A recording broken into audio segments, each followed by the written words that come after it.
machine. Set your minds free, no locks and chains. Do what you love, roll the dice. 50-50, we cold as ice. One thing cold, but a pretty turn red. Can't let that go play in my head, war gaming.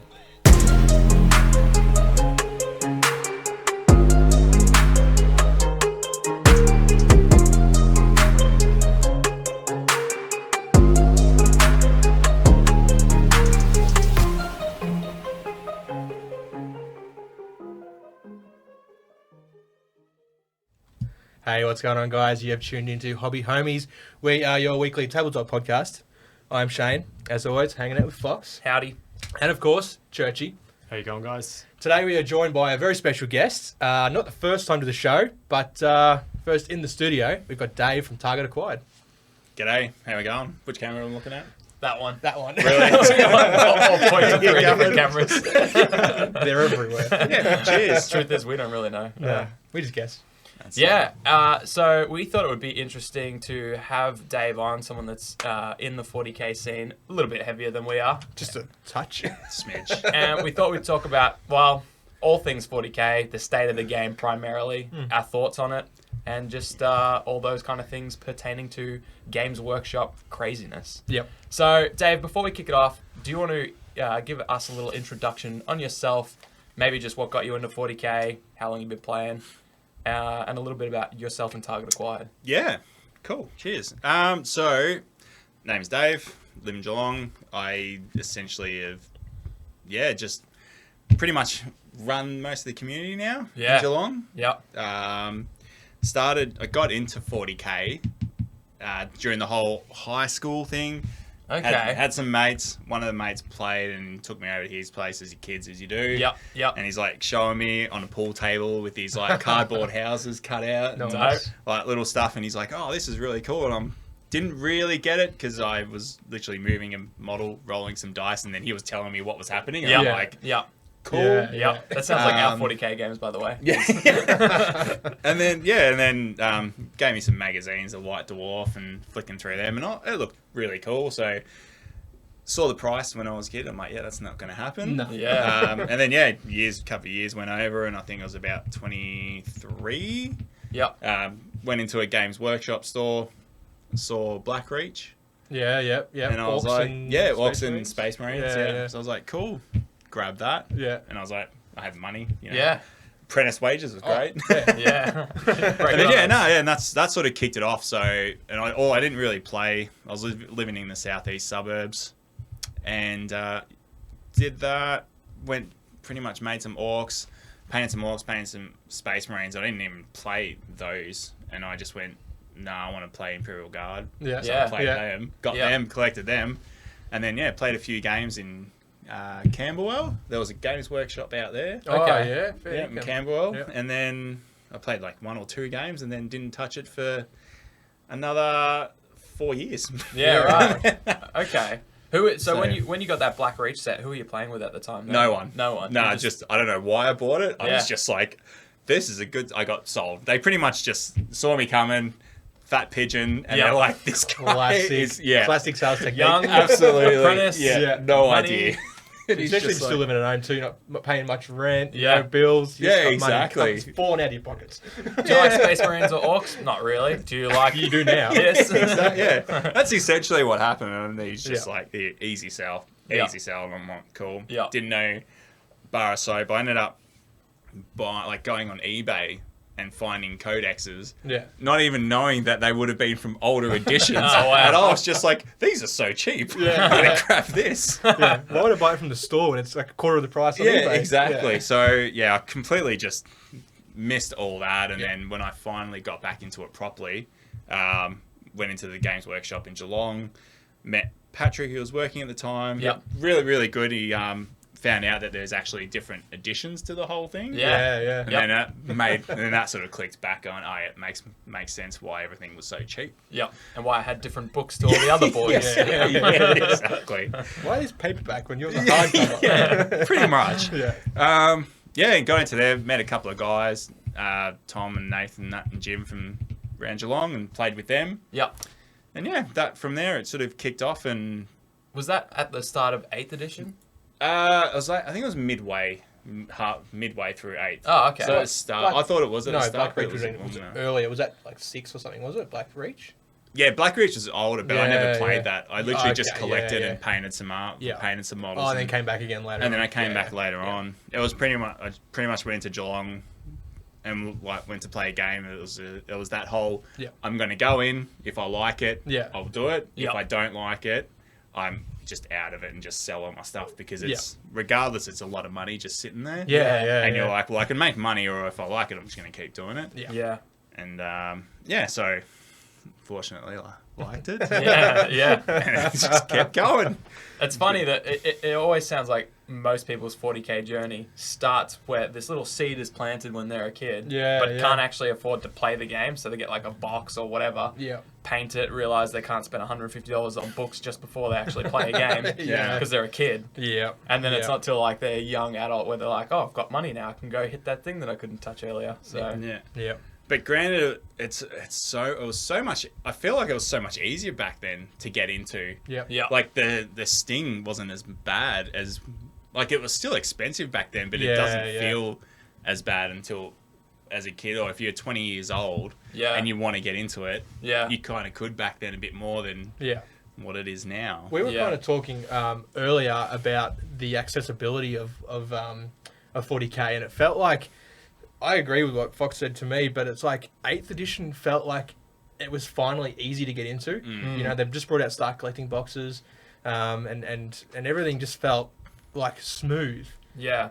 Even like, I mean, it was never their long-term plan, but even just having those index books at the start of Yeah, the thing, yeah. just so you could get a book and have suddenly 6 factions. Yeah, it was basic rules, but Yeah. you could still roll dice and play and sort of learn the game that way.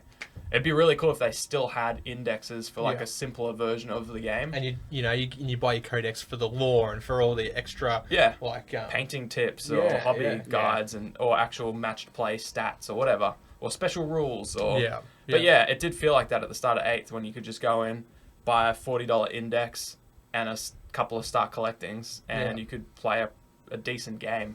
Yeah, absolutely. I missed it. I got in after the index, so Astra Militarum Codex had come out. Oh, So yeah. that's when so I don't know how long until it came out, but I remember because when it came out, then I bought that, and that's Yeah. when I That's when you're like, Okay. I got into it, Yeah. I thought back that- into it properly. Probably only a few months in then. I think the Yeah. first codex I think it was came out only- pretty early. most, I think most of Yeah. them came out pretty early. Yeah. They seem to like really pump them out. Yeah. Yeah. Because they were trying to eliminate the indexes. Yeah. So they Yeah, wanted to get everything out as exactly. quick as they could, I imagine. So, Yeah. yeah. That's Yeah. right.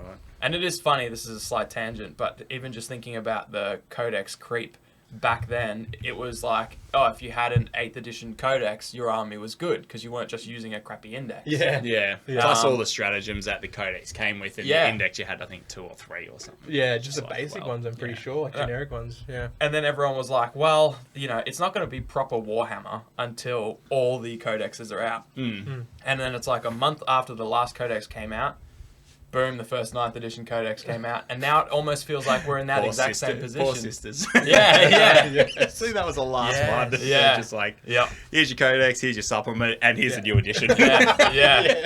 Get ready Yeah. to do it all again. Yeah, that's it.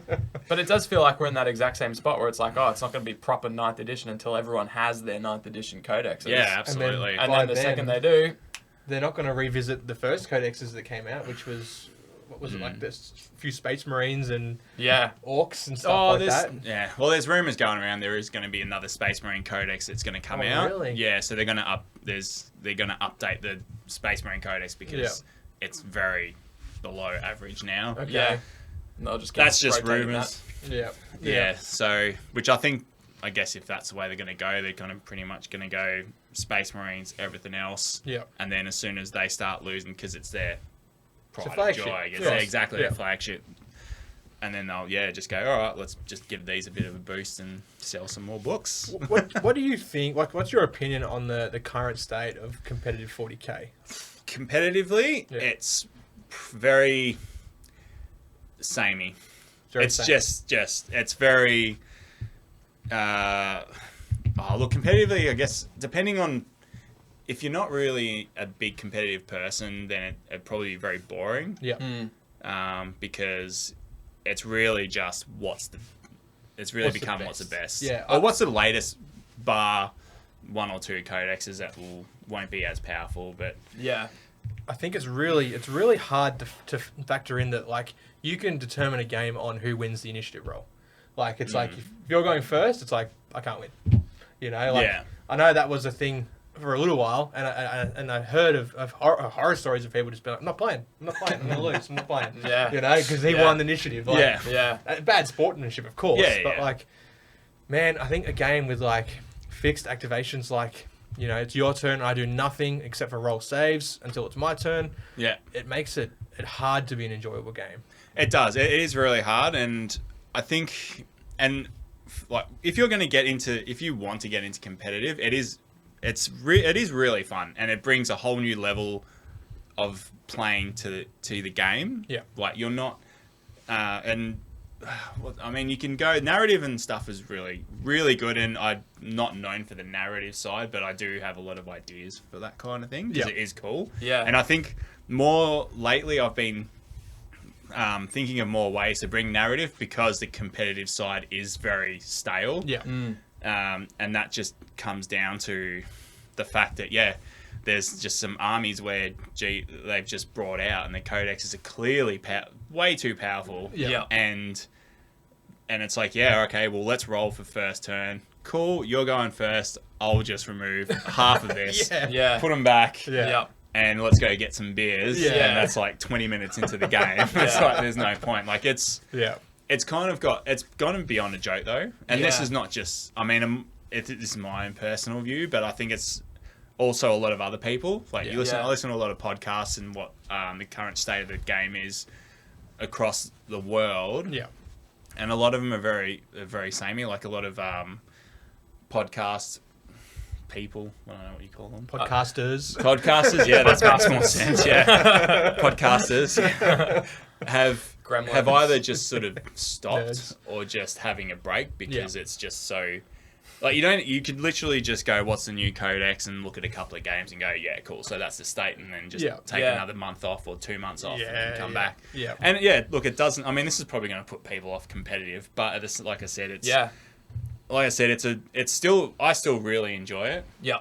Like, I'm currently playing TD Sun, like 1,000 Suns at the moment. Yeah. And they are not even close to top level. Yeah. So they're sitting probably around B tier at the moment. Okay. Yeah. But and I don't know what, but I love playing him. Yeah. And it's a challenge, and it's always a challenge, and it's very a middle faction when you finish. But Yeah.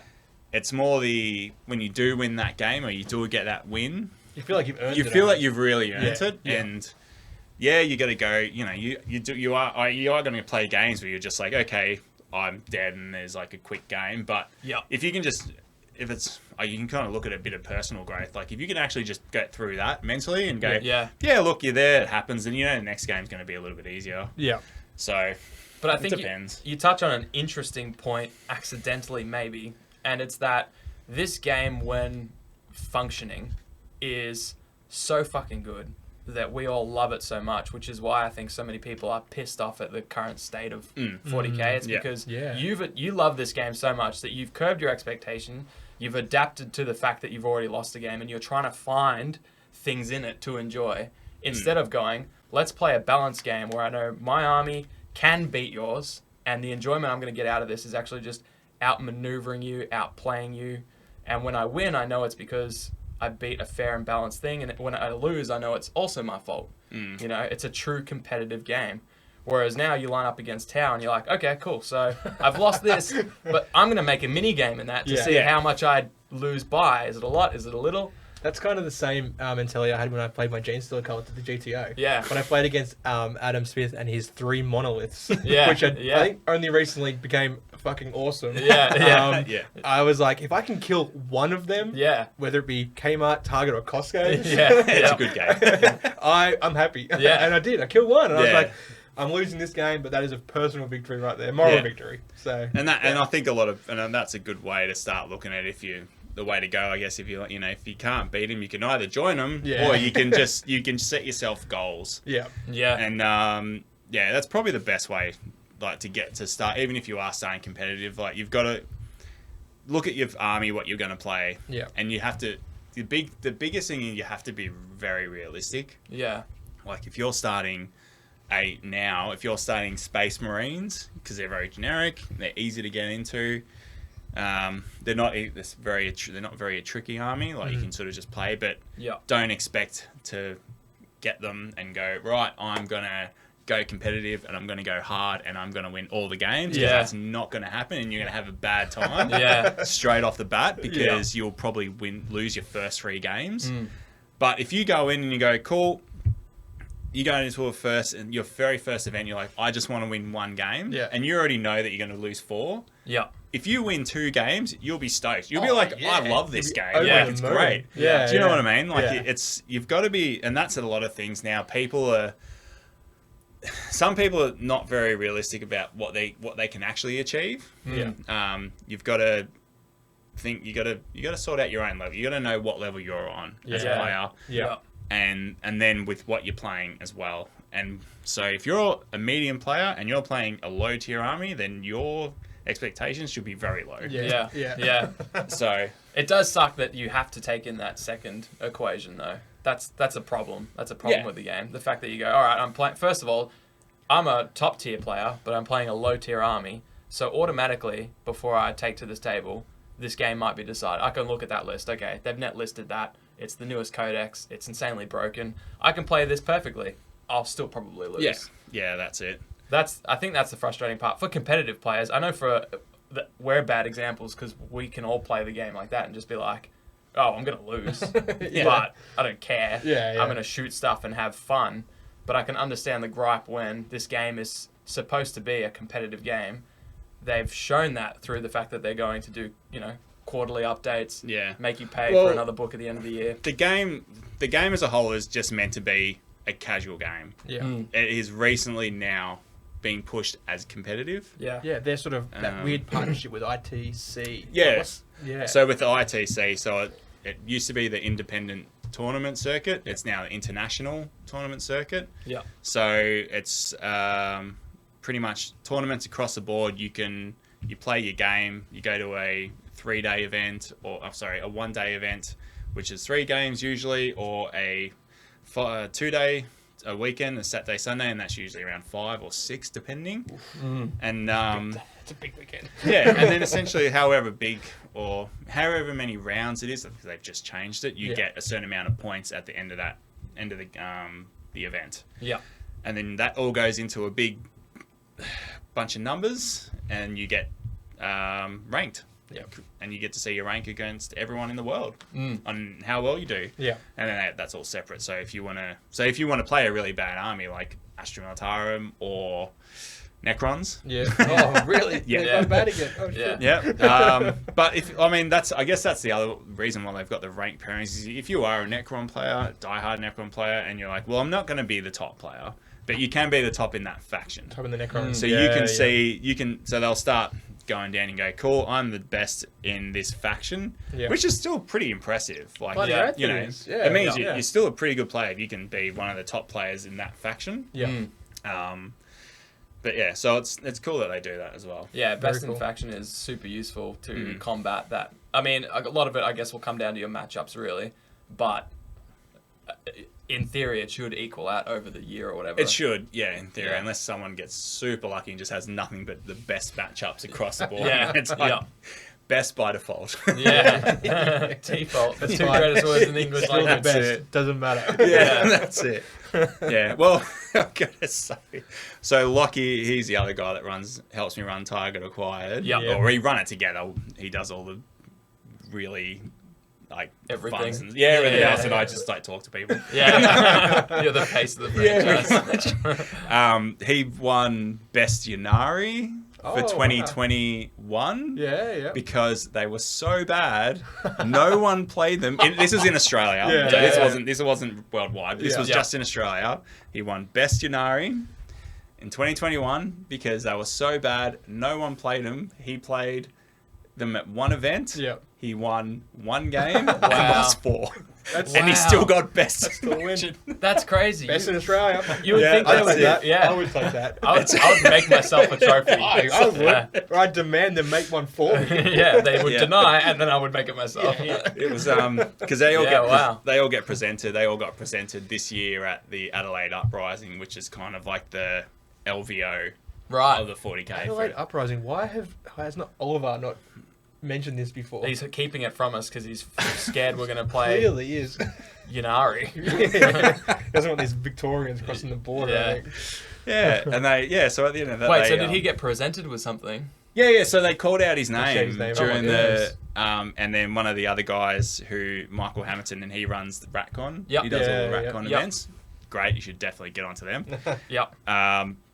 He was there, and he heard the name, and he's like, "Hang on a second, I know that guy. He's garbage. So he's like run up, and he's run up and grabbed the award for Lockie. Oh, amazing. And then he sent me a photo saying, "Guess what, Lockie won?" And I was like, "Best Yunari," and I'm like, "I swear we Wow. only won one game with them." Yeah. But You would. Is I this would a typo? Is this Yeah. a mistake? Did he- but hey, goes to show if you play competitive, you can still win. Just play the stuff. worst faction and win one Exactly. game. Yeah. Well, Exactly. now the challenge is on for. There's going to be all these Yunari people jumping Oh, on there like, mate. oh man, I have to win 2 games. Yeah, Lachlan's probably going to love and hate the fact that I mentioned it, because Yeah, all yeah. these people are going to now find Yeah. the worst faction and go, well, if they're that bad, no one's going to play them, and I get to win something. You've been deterring me from playing Kruth this whole time, and I could have been best in faction, even though they're technically town. Yeah, no chance in that one. Yeah, no, that's not gonna happen. But yeah, that's good. But yeah, look, it is disappointing. It's frustrating more than anything. Yeah. When you invest so much into something, Yeah. and as much sounds going to sound a bit cynical, but as much as everyone says that Games Workshop are doing everything for the people, and they've got play testers, and they've got this, and they've got that, and they're trying to help, it's so hard to really believe them. Yeah. Because the last, I think, Tyranids is just coming out, and that looks broken. Yeah. Harlequins and Eldari and Craftworld's book has come out, and Elders actually seems pretty tame, but they've just blown it on the Harlequins. Apparently, they're the next best thing, and then you've got Custos, and then you've got Tau, and they're just as bad as each other. Yeah. And these are all the newest codexes. And these are all the newest unsurprisingly. ones. Yeah, which is easy for people to think like, oh, they're just driving sales. Yeah. Like, let's just keep pushing the new faction to be the best, so people buy it. Yeah. Like, Yeah. which may or may not be the truth, but It's it's hard- easy to see it that way. It is Yeah. exactly, and it's not like it's easy to see, and it's hard to argue. Yeah, like how yeah. do you argue the fact it's like, oh no, it's just, oh no, they're not trying to push sales. It's like, but they're amazing. Like they're so good. Yeah. Then why are they so good? Like why Yeah. can't they just just drop the Exactly. power level a little bit? Yeah. Oh. No, they've just made mistakes. It's like, but they haven't. Like, Yeah. But what about the play testers? Yeah. Yeah, Either the yeah. playtesters don't exist, or they do and they suck, or they do and they're good, and Games Workshop's driving sales. Yeah, well, that's the other All thing. three as of well. those are Games Workshop's fault, though. Yeah, exactly. Like it's no, and I mean, look, it is a very cynical way to look at it, but like I said, it's hard to argue. Like if someone comes in and turns around and goes, "Oh no, that's not true," and it's like, "Well, what's your evidence?" Yeah. Like really, like show us something that Yeah. proves. Yeah. And then they, because you can turn around and go, well, they've got the balanced data slate that comes out every quarterly. They've got this 6-month update where they update everything. Yeah. And it's like, well, to me, that just feels like it's a get out of jail free card for them. Yeah. Because now they can bring out a codex and go, they can write a codex and go, this is as broken thing as ever. Yeah. Yeah. We're going to wait for, what's a quarterly, 3 weeks? 3 months. 3 months. Yeah. Yeah. 3 Yeah. weeks, good one. It's been a long day and you're wearing high vis. That's it, yeah. I'm a tradie, all right? I don't do maths. 3 months, sorry. Yeah, 3 months. So you've got a brand new codex, and they go, cool, that's going to come out, and then next 3 months, we're just going to nerf it. Yeah. But we're not going to touch it because we've got the balanced data slate, and that's meant to make everything all right again. Yeah. And then if we do stuff up that, then we've got another 3 months, and then it's the halfway section, and then we can Yeah. bring out the new balance. Yeah. So it's fine. Like, guys, just, you only have to wait 3 months and get your ass whooped. Yeah. And like pushed to the ground. Yeah. And then it'll be fine. And then a new codex will come out, and you won't have to worry about that faction anymore. exactly. You just got to worry about the new one. The next one. Yeah. And it would be tough to argue that they don't do it to drive sales, because they also release products alongside these broken codexes. Yeah. New So it's characters or new. Yeah. Yeah, absolutely. So it's like, hey, here's some things that we obviously want to set. Like, obviously, we want you to buy this codex and these models, and you're not going to do that if this codex is garbage. Yeah. So you could say it's better for them to bring out a codex that's busted, and at least a small player base for a little amount of time has a bunch of fun just face rolling games. Yeah. Than it is for them to disappoint them by releasing an underpowered codex. But then you would say, well, what has Games Workshop done in other areas? Do we have reason to believe that they might be more sales focused than they are customer focused? Things like having a price increase because of inflation after they just made $200 million profit. Yep. Talking to us, the common people, about inflation, like, oh guys, inflation's real tough. Yeah, we're We doing don't it want to hard wear here. those costs. We're going to pass those costs on to you, the people Price- trying to put They're petrol like in your tank. coughing out like hundreds of just $100 just spilling out of their mouth. Sorry. That's where that went. Sign this NDA about that, by the way. Yeah. So I think if it were me, I would go, of course, they're making these busted codexes because maybe they're inadequate at play testing and they do want to err on the side of making it too powerful. But they also don't care because they know what's the worst that can happen. They sell a new range because competitive players just will jump the whales that they're after. Yeah, Yeah. absolutely. Will just jump onto that codex and buy all those models until they get FAQ. And a lot of I mean, a massive part of the hobby is all, a massive part of the game is part of the hobby and the painting, and they make a lot of sales from that. Yeah. But it feels like they've seen the potential of what they can make out of competitive play. Yeah. And and from that, because they've got their own events now. It's obviously Games Workshop models only. Yeah. So, and they're pulling in like 200, 300 players, I think more. Yeah. So when you've got that many and you throw out a busted codex, and everyone wants to do well at an official Games Workshop event. Yeah. Why wouldn't they just go? If they've got the money, they're like, hey, I've got a chance of winning a Games Workshop or something. Yeah. People are gonna throw money, especially in the States. Like around Australia, probably more. I think Canada and America is their main focus because they're just crazy. They will just buy. Yeah. They take that hobby to the next level, and how serious everything is. Yeah. Like, you find someone that's all about the lore and the fluff that you might play against, and they might go to your army and go, oh, that's really cool. It's not very fluffy, and they might. But apparently in the States, they're just like, that's not fluffy. What are you doing? Yeah, really? Yeah. They're just like, that's wrong. You shouldn't be playing that. Wow. Yeah. So they're, extreme like everything. Good. Yeah. So many times you get fluffy tournaments and then you're like, that's half of a net list and you've thrown in two really strong things anyway. So what's the fluff? Where's the fluff? I wrote this story about how they've never lost a battle. I'm like, well, that's thematical. But give credit to to Games Workshop where they are writing the codexes to match the fluff a lot more. Yeah. And it is, and also I think that's also just to draw in the more narrative players into the competitive side, because then they can feel like they can make a fluffy list. Yeah. And it plays like a fluffy list, and it's also strong. So they've got to make more money from that. Yeah. So that was one thing that we felt like 8th edition was a little bit bland. Like, we first started at 7th, and some of the codexes were super complicated. Yeah. But they were also, like, fluff equals complexity. You know, if you really want to tell the story of an army, it's going to be complex. And that's what people... Really, I think that's what people want. If they want, like, a beer and pretzels kind of dumbed-down version, they'll just play off a battle primer or go get an old codex or whatever. Yeah. If they want to play a game that feels immersive, feels like a battle, and all the variables that come with a battle... and they want to make their army fluffy, these new codexes do that. They've got so much in them. Yeah, they're absolute garbage in the way they've formatted them. Yeah. But all of it's in there somewhere. Yeah, it is. Just like find Absolutely, it, yeah. flip Find it through yourself. 2 things, Yeah. skip the Crusade section, and then there's a few more sections. Yeah. Yeah, I've pinned the Crusade section to my book. Yes. Yeah, that's yeah. Oh no, I look, like it's- the look of Crusade. That's probably where I could see myself spending a lot more of my 40k time. Yeah, 'Cause Cru- then- yeah, It just draws a different crowd. The ones you're not going to go play a Crusade game against someone that's got a net list, Mm. and if you do, just be like, "Oh, cool. Actually, I just won't play you Yeah. because you're obviously not here for the same reason I am." Yeah. the way they missed the mark with the Crusade is trying to tell people that they could bring their Crusade armies to events. Because this was right. their whole thing at the start. Yeah, I at do the start remember of the that. 9th Yeah. edition. They're like, if you're not a competitive player, that's fine. We have Crusade. You Yep. can bring your whole Crusade list and still Yeah. play it at events. But surprise, you're gonna do really badly. Yeah.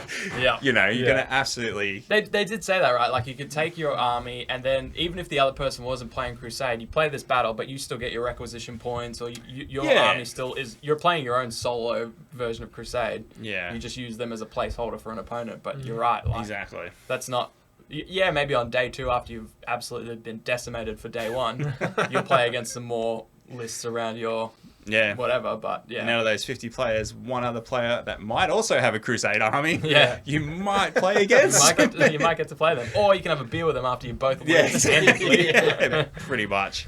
Yeah. But yeah, I mean, I have not even, like, I haven't even looked at the Crusade. I haven't even skimmed it. I've literally just gotten both pages and just gone Paperclip. and pinned together. And what I've heard, what I've heard is it's pretty bland as well, because there's not a lot of depth into it. So Yeah. you can play, and then once you play a few campaigns or you play Crusade, it starts getting very samey. Yeah. okay. So I feel Crusade's more of a like a base to start a proper narrative game, Sure. Okay. Yeah. rather than like they use that as kind of like, okay, here, you play a narrative game. Yeah. Here's the Crusade rules. So instead of you making up your own tables after you win or lose, you can go to that. But, Yep. but that's just a little section that you can go to, so you don't have to write up. But then the whole actual narrative and the story you want to tell is the way you have to do it. I feel like the player has to do more Yeah.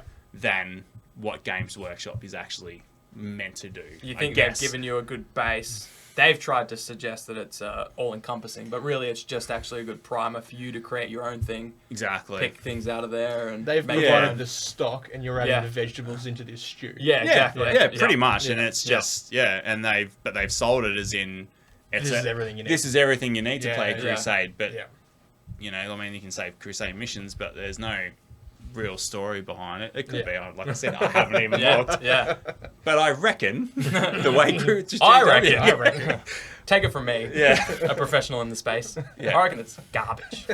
But yeah, and the only reason it's like I said is because the competitive scene is getting a bit stale, that I've started sort of going, what else do we do with this game? Yeah. What else does this thing offer? Yeah. So, But but yeah. It is, I think, the toughest part is to go across to some other games that are inferior in almost every way, except for the fact that their balance is somehow better. So you got these smaller niche companies making these games that somehow have better balance. You kind of have to, this is almost going back to what we were talking about before, not like bringing out codexes to drive sales, but it's like, how are they missing the mark so hard when these other smaller companies are nailing it? Is it because there's just less players in those other games to really expose meta? And, Yeah. Well, I think a lot of the way they explain it, or they use StarCraft Yeah. as the way they explain, where they say StarCraft was very hard to balance and to keep equal, and that was only three armies. Yeah. Yeah. So when you with think like of 15 or however many there are. so when you think of StarCraft and how much time they would have put in to balance that game, also that's all on the computer. Yeah. They're literally bringing a physical game Yeah. with books and rules across, I don't know, 20 something when you include all the Space Marines on top of that. Yeah. On rules upon rules upon rules. And now that they've committed to these, you know, every 6 months they're going to change the competitive scene and the missions and stuff. They literally now have a deadline. Yeah. They've got 20 odd factions to go through to make sure that everything that the next 6 months, everything all fits into that and is balanced the best as possible.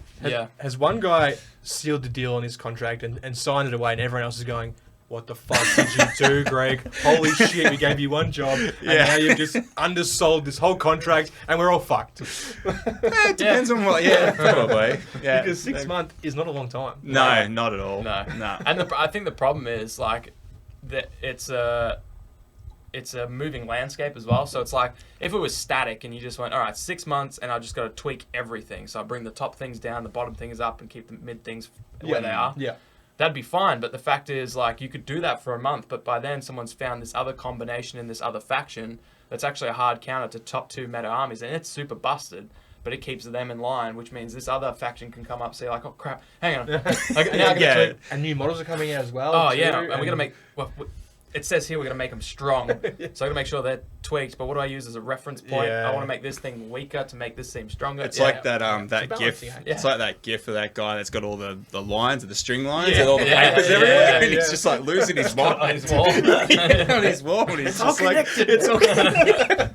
Yeah. I genuinely reckon that's what they have. Like, they go down to the basement. There's just one guy. There's just strings and papers he is everywhere, and he's just like freaking out. Yeah. And every now and then, he's just like in the corner, like just like curling back He's and forth. smoking like 3 packs a day, drinking like 30 coffees. He's wired. Yeah, absolutely. I love the idea of him sitting in his room, and the GW head honcho comes down. He's like, "How you going with that balance, Fred?" He's like, "All right, I think I fixed Crusher Stampedes." Yeah.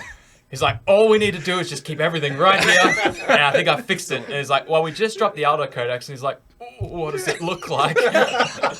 All right, and we need you to touch Harlequins. He's like, "I haven't even done this yet." Yeah, I reckon that's it. It must be. It absolutely Gotta must be. be. It'd have to be. But There's he'd no open up logic. with a flashlight as well. Yeah, Like, yeah. it'd be all black and he just Yeah. had a flashlight. Just the dim glow of his computer screen. He's like, "I've run the algorithms." His eyes are just dinner plates. Like he's just, Yeah. Which, look, it's a shame. It's a shame because it is such a good game. Yeah, it is a it really is. fun game.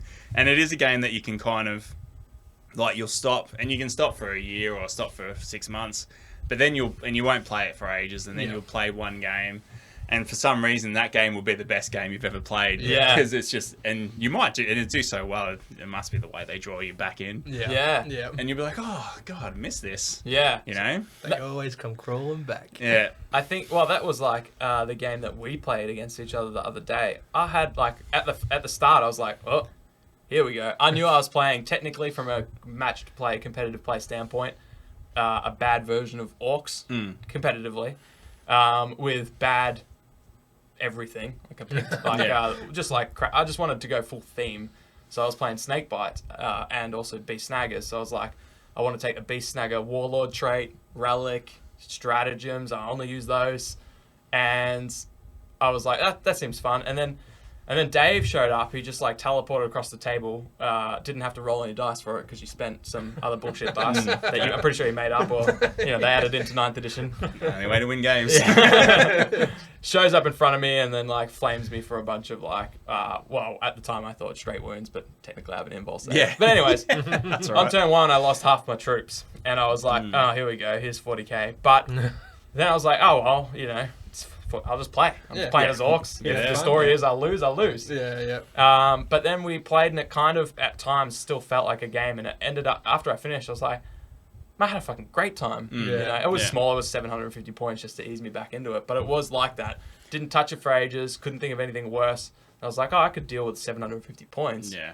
And I was like, oh, that was actually so fun. Again, if I had been playing against someone bringing their net list, not that you can at 750 points, I would have been completely gone turn 1, and that's not a fun time. But That's a terrible time. I think I was playing against a good opponent with not an overpowered army, tying one hand behind his back to play me, and I had fun.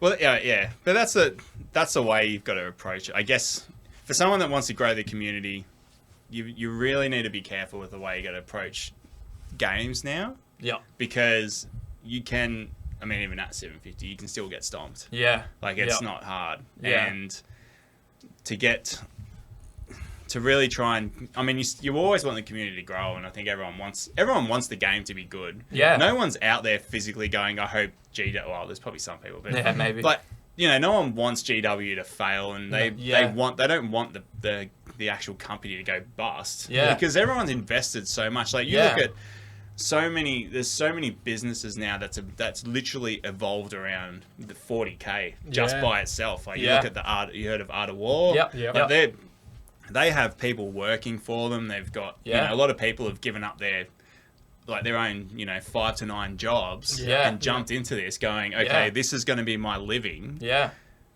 You know, if GW crumbles, they literally they're stuck They've with got nothing. Yeah. And they're like, I've got to go back to normal life. Ringing up the boss. It's like, Exactly. So, get it over for me. And that's why it gets so frustrating sometimes, because so many people are putting their heart and soul and livelihoods into this game. And GW, they're a business first of all, which is 100%. They have to make money, and they're doing that. But when you start saying we're part of the people community, here's a busted codex. We're part. No, it's all fine. We made a mistake. Sorry guys. And I think eventually at this time during 8th, a lot of everyone was like, oh look, they made a mistake. Fair enough. And they were pretty good. They'd bring out an FAQ 2 weeks, like on the dot almost after every codex. And which was great.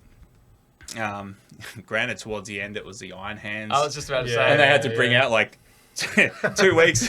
Nope, didn't work. Another 2 weeks. Still didn't work. All right, another 2 weeks. But at least they were trying. They were having a good They crack. saw the problem. Yeah. Trying to fix it.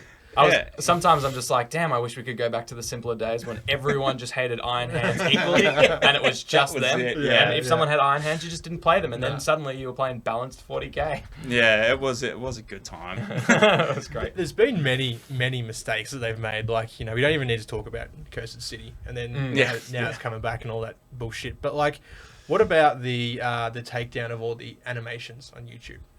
And the encompassing to their they're putting it all on their own streaming service, but it was quite hostile, especially when it came to like the Astartes. Yeah, absolutely. Well, the guy that did the Astartes was he was just did it off his own. Didn't he? Yeah. And then, I mean, look, at the same time, if I owned a company and someone did that, I'd be like, the first thing I'd do is ring him up and go, hey, you want to work for us? Because we can make some money off this.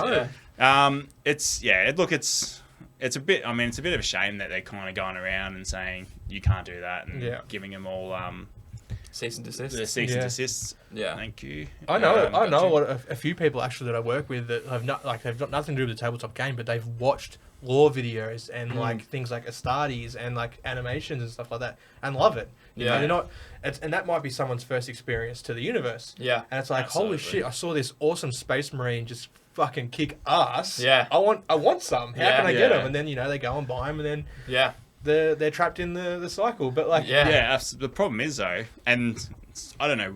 I mean, their business structure just sometimes just confuses the hell out of me because it's like, okay, they've got their Warhammer Plus, cool. Everyone that knows Warhammer knows about it. Everyone that doesn't know Warhammer will just be like, what the hell's Warhammer Plus? Why am I buying another streaming service? Like, why wouldn't you just, and it's been said a million times, why wouldn't you just go to Netflix or something else and say, hey, we're just going to piggyback with you for a year, 2 years. Get all these random people that are just going to go, oh, Warhammer, that's cool, man. Have a look and watch, and then because they would get stuck into it so easily. Of course they would. And then next thing you know, you go, hey, by the way, Warhammer is now moving to this. And they would get so many more. You've just been propelled up by using Netflix or Prime or whoever. Whoever. It's just like, why? I mean, I get they're like, oh, well, they don't want to pay for whatever they have to pay, but it's like, surely they spent the so outcome much would money. be amazing. Surely that making that streaming service would have cost them a fucking fortune. 100%. Would it have cost more than saying, hey, Netflix, put our shit on there for 6 months? I'll tell you what, it wouldn't have cost more then. Wouldn't have cost more than the $0 they were paying for free advertising for all these fan animators to make content for them that they could have easily gone, hey guys, by the way, we see what you're doing. Love it. Absolutely love it. Keep going. Can you just put this little disclaimer on the front of your video that says, this is not affiliated with Games Workshop. This is, our own fan creation, blah, blah, blah, blah. If you want, if you love Warhammer content, go to warhammercommunity.com, Yeah, warhammer40k.com. Hey, here's a little 10% off this store, whatever. Even They wouldn't even have to do that. No, They'd they just wouldn't. say, like, they obviously make it because they're massive fans. Yeah. And they could literally just send them a little sticker saying, "Good job, kid." Yeah, we see you, Like we the love gold it. star. Yeah, they'll be like, all right, well, I guess I'm making 3 videos a month. You know? Yeah, it's like their partner would be like, you can get these gold stars from like Safeways down the road. Oh, like when did he Woolies, give and me a they're gold like, star? Not from GW. Yeah. These are GW ones. It's like it's literally yeah. It's like Cool. it says on the back made in Coles. Made in China. Made in China. Like, nah, definitely GW ones. Yeah, yeah, that did baffle me. And so, like, on the one hand, I understand if people are making money off your IP, you probably want to see a dime of that. But at the same time, they were making so much more money off that person making money off their IP Yeah. than that person was. You know? That person wouldn't, like, the people making this fan content, Yeah. like, they're making money from Patreon, sure. Yeah. That's supporting the artist. That's not supporting the content. That's the artist. Yeah. So unless they're monetizing their videos, Yeah. which I think they probably would. They probably were. I would if I'm making it. But that might be where the whole copyright thing draws the line. So it might be like, you can't monetize that, Yeah. but you can upload it, and you can have your Patreon, and you can keep, Yeah. shouting us out for free. Yeah. And that's what they could have done. They said you can't put ads on it. Yeah. Or any ad revenue you do choose to put on is ours. Yeah. But they didn't. They said, No. first of all, you Take can't it out. do that at all. And the Patreon that you have, we have reason to believe people have gone there because of the content you made on us. So shut down your Patreon. Yeah. You know. So it was a hostile takeover, and it goes back to what you were saying. So many people don't want to see Games Workshop fail because they've invested so much of it. I feel like it's turning that those same people are terrified of Games Workshop because no one's to say that they can't shut you down for making a lore video. If Games Workshop wanted to, and they felt like you were making money off their IP, their intellectual property, their lore, Yeah. who's to say they couldn't? Yeah. Who's to say they couldn't? Even old mate Auspex Tactics, who releases videos which are as simple as they can be, but they use their images. Yeah. You know, Yeah. like Yeah. in the same breath, you could say, well, he's breaking the rules too. Yeah. Yeah, You know? absolutely. Like, where do you draw the line? And you don't have to be right. You just have to not be able to defend yourself against GW's legal team. Yeah, yeah. That's like the Emperor. If the Emperor had text-to-speech, had to shut down his channel just in case, Yeah. because there was nothing he could do if they. And now he's released another thing, and it's not as popular because he's not using Games Workshop. He's using not Space Marines, Yeah. and Yeah. not the Emperor. Yeah. Even though all those things were blatantly ripped off from things like Dune and. Exactly. Anyways. Yeah, yeah. Anyways. Yeah. That debate's happened already We're there. many times. We're there. It's always happened. There's so much stuff that there's so much stuff Games Workshop could have done, and Yeah. I mean, really, they could have just dropped the prices of things Yeah. by like $20. Yeah. Yeah. Or just not put them Or up. just not put Yeah. them up. Yeah. Really, and then no one would be running to these 3D printers because Yeah. I mean, Yeah. you look at the prices of everything now, and I look at the price, and all I hear is 3D printers just in the background, Yeah. just churning Yeah. out. 3D printer goes. Brrr. Yeah. Absolutely. Yeah. And they are rightfully terrified of competing with them because of all these things that they've done to turn the community away from them in terms of like, no one wants to support Games Workshop, the soulless corporation. No. Yeah, we want to see Games Workshop do well so that the game that we love does well. Yeah. All But those cool models and if they were genuinely for the people and updated the codexes or tried their best to keep them balanced and make a fun game, got alongside their fans who love the thing so much that they're making free content for them, if they were alongside the community, if they turned on comments on their YouTube videos so they could interact with the community in some facet, so that they could, if they were not scared of feedback and criticism, then people would go, you know what, I'm not going to 3D print. I'm going to spend a little bit extra to support this company that I think is for the people. Yeah. But they're Well, that's terrified it. of it because that's not them. No, not at all. And that's the thing. There's these little things that if they did and changed, then I feel like they'd be making so much money. Yeah, yeah. Because I'm pretty sure there was articles going out. They're losing, they're making profit margins, or there was No, this last 6 months is down. they lost 30%. it. It's down. Yeah. So, and I'm pretty sure it's like, why is that? It's like, I can reckon I can put, Yeah. nail it. It's because you You literally... can connect the strings. Yeah, it's like... That crazy string thing's starting to make sense. Yeah, the guy down the basement's just like, you know what? I'm starting my own string. Yeah. Like, screw this. Yeah, I'm going to 3D print these strings.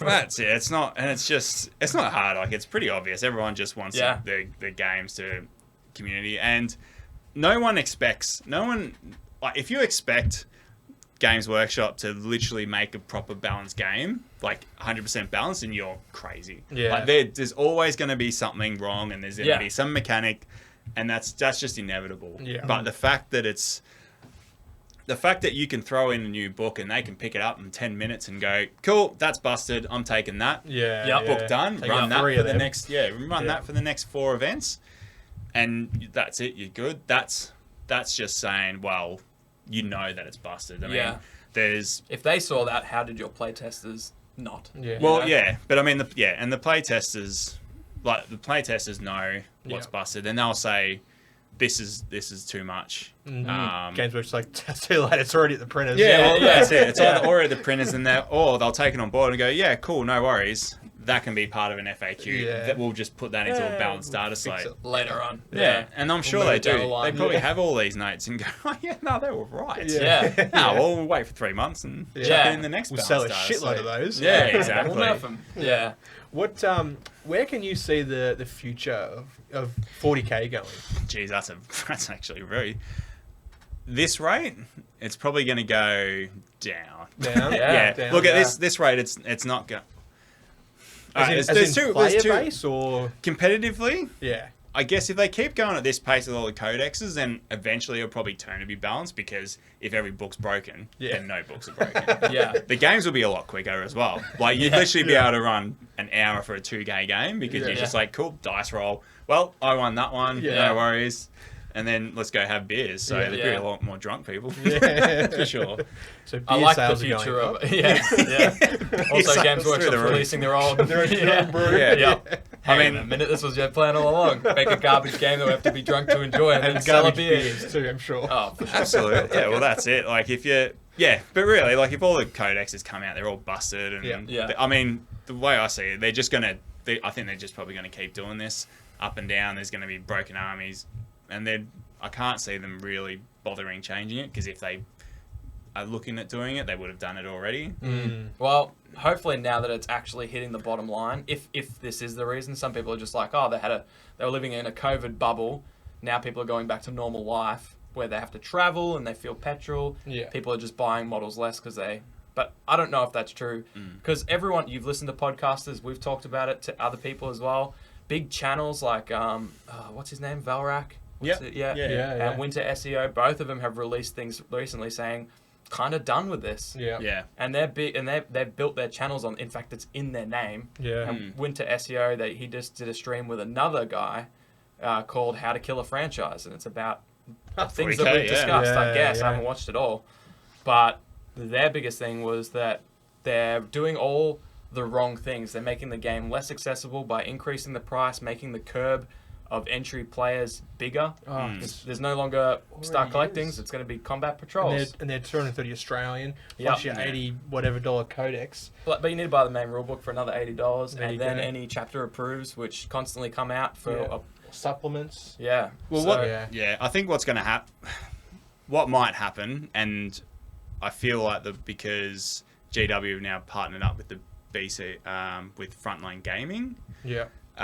So I don't think if they had, then Frontline Gaming would have turned around and gone, right, we're scrapping all that, whatever GW's doing, we're going to come out with our own rules, our own missions again, because that's what the ITC originally was. They had their own set of rules for FAQs for each army, and their missions to actually, so everyone was playing a balanced game because it's a competition. And you know, in competition, you want things balanced. Absolutely.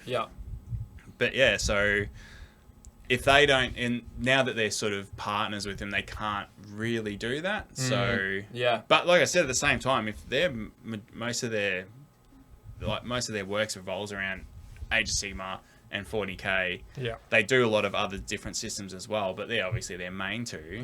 If they stop playing, and Frontline's probably telling them, you've got to change this and that, or else they're just going to lose money. Yeah. Like I don't know if maybe their crazy takeover is to pretty much just get rid of all the people that just make content for 40k. Yeah. And for just All GW. competition. Yeah. And they just literally go, well, we're just going to really cop it and break everything, so no one does anything, and then we're just going to go fresh and just take over the system. Yeah, I can't imagine them taking financial advice from like anyone, let alone frontline gaming. That's you know? it. Like, Yeah. No. they'll be like, no, Not you're at all. wrong. And that's why it's been You're so right. hard for the community to feel heard. Like, yeah, we complain about it. At the start, we're like, surely, it was a joke at the start. It was like, oh, busted codecs just to sell their models. And we're like, Yeah. no, we still kind of like Games Workshop and trust them a little bit. And then it's like, all right, maybe 8 codexes in of the same thing. It's beyond a joke now. Yeah, it is. But And it's hard for them to feel that, because at the end of the day, they go from, over the last 5 years, they made $1 billion profit. Wow. That's profit. yeah. One of the years was hilarious, by the way. By the way, I spent all of today looking at their financial reports for the can last tell. 5 years. Glad I was someone like, did. okay, yeah, Well, yeah. actually. I was like, so it's inflation, huh? And one of the years they only made $500,000 for profit from all their retail stores. That's a shame. This was in 2016. I was like, that's kind of crazy, but I guess like the retail stores exist to drive the appearance of its popularity, you know? They go in there and maybe you don't buy it there, but you go buy it online or at your local or whatever, or you buy your first thing there, but that doesn't cover their rent and everything. Those stores exist just to, they could run them at a net loss and still be up overall. Yeah. But I thought that was interesting. A good podcast or Twitch or whatever I listen to is the guy that does Honest Wargamer. Okay. Because he used to work for GW. Yep. He Oh, there you go. hates him. It's hilarious. That's an so interesting funny. sign. Yeah. Yeah. Like he's massive into the Age of Sigma. Yeah. And then he doubles in 40k as well. So I usually just listen to that. But this guy, just listening to that. Yeah. What else, Dave? No, that's it, really. I don't know any other good ones. No. Honest Wargamer. Nothing covers 40k anyway. Yeah, well, that's It's fair. 40k, yeah, very 40k. Yeah. But when he talks about Games Workshop and the people that they hire, it pretty much sounds like the way what you see is just they hire a lot of yes men. Yeah. Like they hire when you work for Games Workshop, it's like it's more of a reward. Hey, come work for us. We'll pay you $20, a day. Yeah. But you're working for us. And you're getting paid to do hobby. How Yeah, good is that? exactly. Like you, It's like, we're have gonna. this whole box finished by fucking Monday morning. Otherwise, you're out. Exactly. Yeah. But it's the same time. But you and you feel like you're talking to a brick wall. Like they can't do no wrong.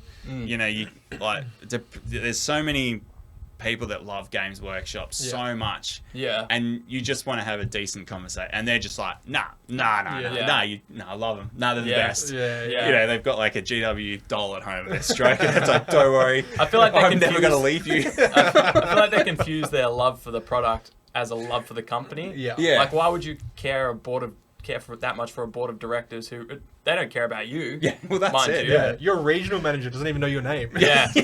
Actually, I think like from regionals down, I think all of those are just great dudes who love the hobby so much. Oh, So yeah. I just feel like the second it goes yeah. like above them, it's like, Yeah. he just numbers. Who Who knows? No, but that's it. That's a company, like Yeah. like good, big companies. They don't have time, for all that small stuff. I mean, and all the shareholders and everything. All they care about is profit margins. Yeah. Am I getting Yeah. money out of this? Yeah, Good. If I'm not, why not? I've Yeah, invested in yeah. it, and that's fair enough. Like that's the way the world is. Yeah. What do you know? Yeah. But Yeah, it might be good that they've taken this hit then. They might be looking at... And you know what? It's funny. The first 2 months that they took the biggest losses was the 2 months leading up to that questionnaire that they dropped. yeah. And it's almost like they started losing money and going, should we ask the people for once? Yeah. The ones playing this game What and do spending they the money. want? Yeah. Yeah. Whether they'll listen to it or not is the same as whether or not they'll listen to their playtesters. Yeah. Yeah. But it was interesting, and now it's this far later. It's another 4 months gone, and it's still going down. So. That questionnaire showed one thing. It showed me was just how little they have to do for people to go, oh my god, they like everyone oh, my love for them is back because they literally let me click a few buttons. Comments are still turned off. But they care about your feedback in this and it's limited just context. It's just funny, like it's like when the balanced data slates fish the first one came out, everyone was like, this is the best idea, great, awesome. Because I think the main impact was AdMech. Right, there was first AdMech and the Orcs. And because they had massive impact on they had their impact on the competitive scene was huge. Yeah, it was and nuts. so big that everyone, even me, and I was just like, if this is the way it's going to be, I'm almost was going to call it. Like I was doing run events and stuff, but I was just like, that was the worst the game has ever been in our limited time. And that was literally the span over 3 months. And everyone was just like, we're packing it in, we're Except done. those playing of course, and Orcs. And so literally they would have just been like, what are we doing? Like, because it was live. There was a game that was live streamed across the world. Drakari, Orcs. One game, it was literally the Drakari who were just as busted. Went first. Killed a couple of things of the Orcs, and the other guy went cool. Did his turn, destroyed nearly everything. And this was the final game of a 100+ player event. So some of the best players in the world. And the Orc player went, and all you could see is one guy walking to the table, picking up stuff, putting it down, walks back. The whole game I think the whole stream went for about an hour and 40 minutes. Where normally they go for 3+. Because the first 40 minutes is usually them talking, deploying, working out strategies. And that was the first 40 minutes, and then the hour was him just like.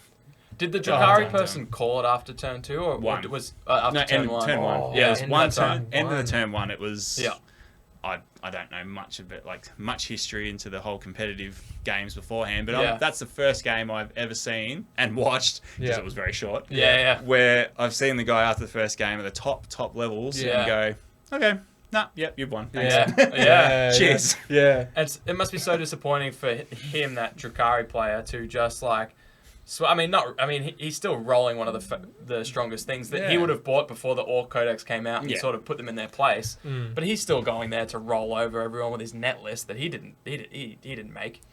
And I think he did actually. Oh, did he? I think he was in the States. I think he's actually because he's one of the best Drakari or Elder players in even the worse. States. That's even worse. No, that's what I mean. He's like, an innovator who's created this list. And Churchy, gone can we in get there. a disclaimer to come up saying this isn't Public Homie's view? This is all just speculation. Speculation. We should have prefaced that we actually love 40k.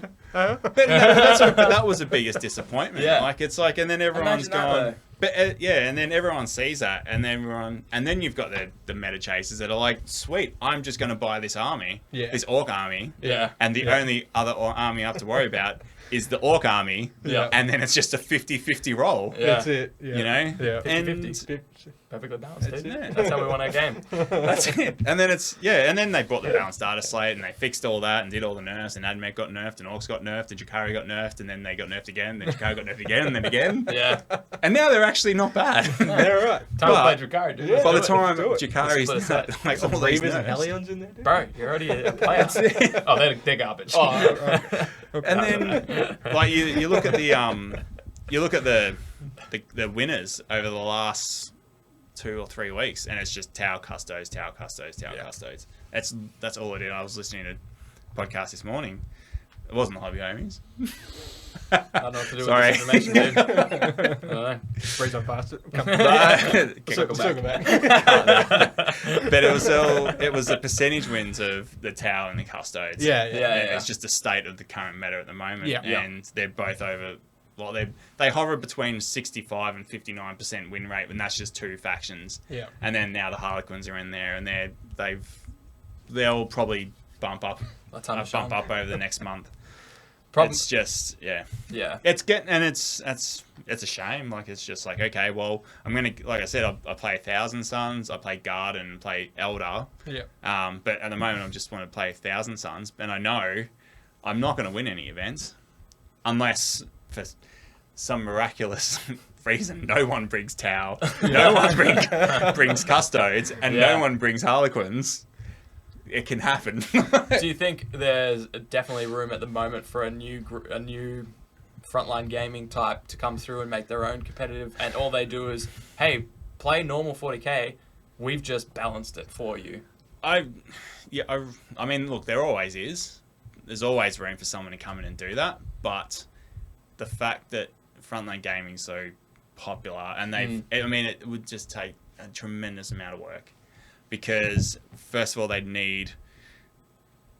have to set up, if they want to do a similar thing, they'd have to set up like they'd want to set up a scoring system across the world, so everyone can get on it and, you know, see what they want to do. I mean, they can obviously go smaller in their own country or state and town and that, but really you'll hit a certain point where you want to get more people involved.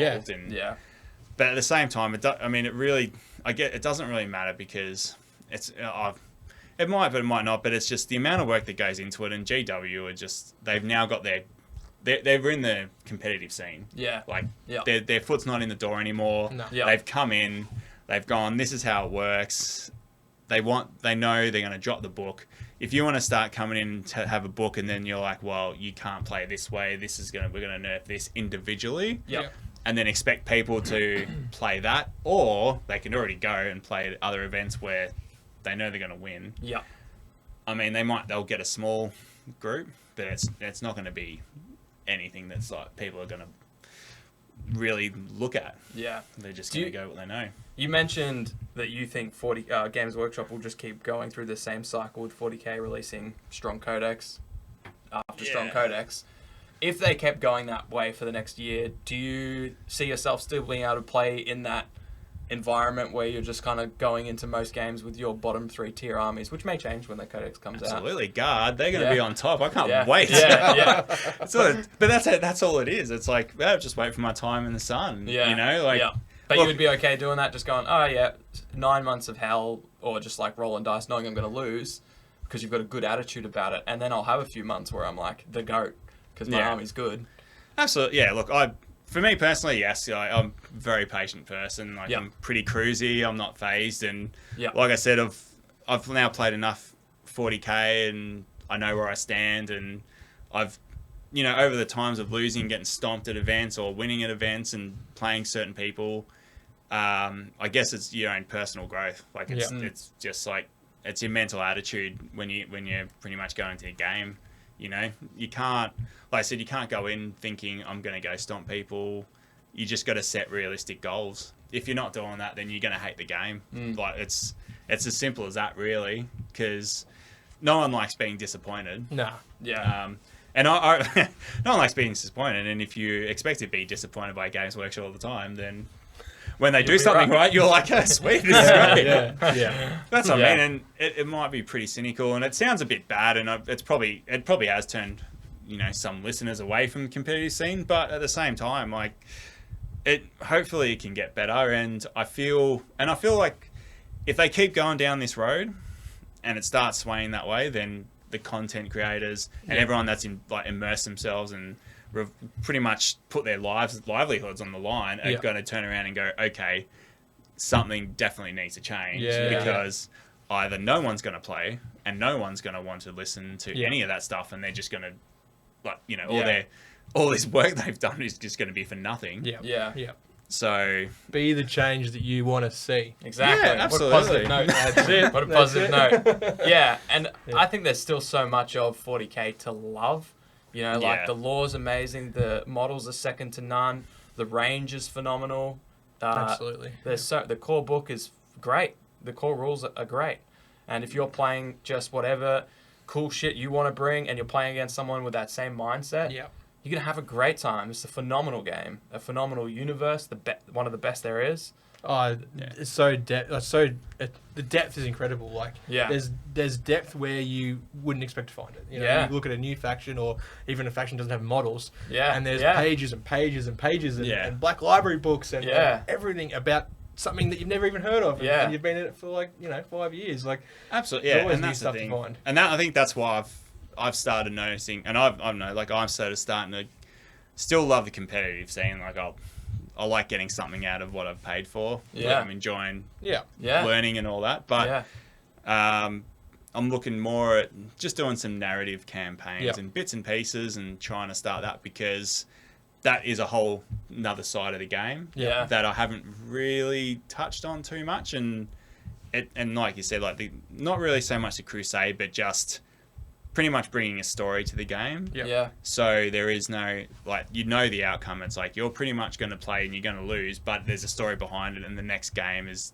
it's the next chapter or something. So Yeah. and like you said, the what you can bring to the game and build it's endless. Like, Yeah. it's just endless worlds, and Yeah. imagine if you use your imagination, you can pretty much build whatever you want. And Yeah. Yeah. we've got the terrain, so we can use that to Yeah. Yeah. Yeah. You to have make no the worlds shortage as of well. terrain. Yeah. Yeah, absolutely. Well, that's awesome, man. I think we're probably getting to the Yeah. point here now, running out of time. But Yep. Dave, where can people find Target Acquired? What's the best place to go? So at the moment, Target Acquired is on Facebook. So Yep. Target Acquired Geelong Wargaming. Yep. Just type that into the search and you'll see the little TA logo. We'll put a link in the description Yeah, as well, sure. so everyone will suss that out. And that's mainly for Geelong, right? Well, Victoria. It's just the Geelong community. I mean, Yeah. we're not going to try and take over the whole Victorian community. There's so many people in Victoria alone Yeah. that are doing so much good work. Yeah.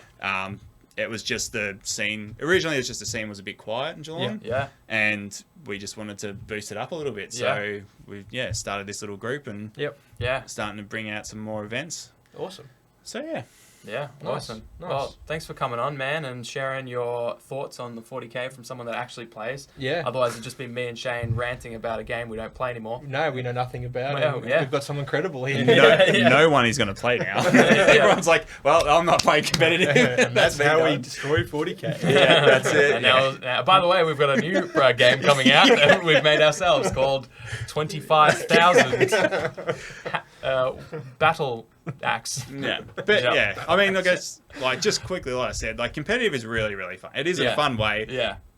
It's just there are going to be some opponents that you will Yeah. find, Yeah. and you're just going to hate it. Yeah. But you know, if you, like I said, set yourself your own goals, little goals, realistic goals. That's the Yeah. biggest Yeah. thing. Yeah. And once you start hitting them, you will start to find that you're improving, and you're actually finding little bits of the game that you actually appreciate and enjoy. So Yeah. Yeah. Yeah. Yeah. don't write it off completely. No, it's not no, like absolutely not. Yeah. Yeah. Yeah, there's so much more to it than we've talked about here. This has just been us talking about the current state of it in retrospect of when we all first got into it at the age Yeah. when it was new and shiny and fresh and they seemed so community driven, to now that it almost feels the opposite. In spite of that, underneath whatever Games Workshop's doing is their beautiful game Warhammer 40k, which we actually all love. Yeah, Yeah. absolutely. So I wouldn't be here. yeah, exactly. We wouldn't have a podcast without 40k. We wouldn't. You wouldn't have Target honestly Acquired. wouldn't. Yeah. Yeah, exactly. I think That's most people in the hobby aspect will their roots are in 40k. Like, Yeah. because it is that name and the game that's in the scene. So there's a little bit of 40k in everyone. Yeah. But it's also fun to trash GW. Oh, yeah, Yeah. that's the best part. That's it. Why not? It's an Our easy comment- target. Hey, They but our don't. comments are on, so let us know what you think. Yeah. I ain't turning those off. Yeah, they would We care. should. Cease and desist letter through the door. Well, we back out there, bye. Caitlin comes in, she's like, guys, these guys in suits just gave me this. It's got a bigger quiver on the side. We know what this is. That was quick. Yeah. It's finished. It's not even live. Anyway. Churchy's like, oh, by the way, this is live. This is live. You've got 48,000 listeners and they all hate you. It's like, what did you say? We've got 48,000 listeners. All right. Thank you guys so much for watching. We hope you've enjoyed this one. This has been a lot of fun. Yeah.